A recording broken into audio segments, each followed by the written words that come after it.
ప్రతిరోజు ఒక నూతన స్ఫూర్తి. ఈ రోజు ఒక ప్రశ్న, ఒక సమాధానం ద్వారా మన విశ్వాసాన్ని మరింత బలంగా చేసుకుందాం. మనం ఈ లోకంలో ఎందుకున్నాం?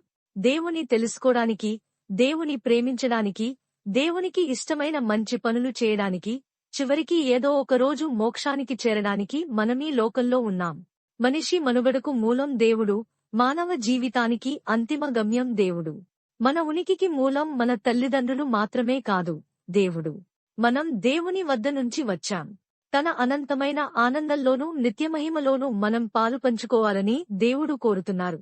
మనం ఈ లోకంలో కొనసాగించే జీవన యాత్రలో కొన్నిసార్లు మనల్ని సృష్టించిన దేవుడు మన పక్కనే ఉన్నట్లు అనిపిస్తుంది. అనేక పర్యాయాలు అదంతా భ్రాంతిగా తోస్తుంది. అందుకే మనల్ని భద్రంగా తన దగ్గరికి చేర్చుకోవడానికి దేవుడు తన కుమారుని పంపించారు. ఆయన మనల్ని పాపం నుంచి విముక్తుల్ని చేశారు.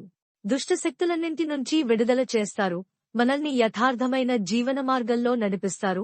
దేవుని సన్నిధానానికి చేర్చుతారు. ఆయనే మార్గము, సత్యము, జీవము. యోహాను 14:6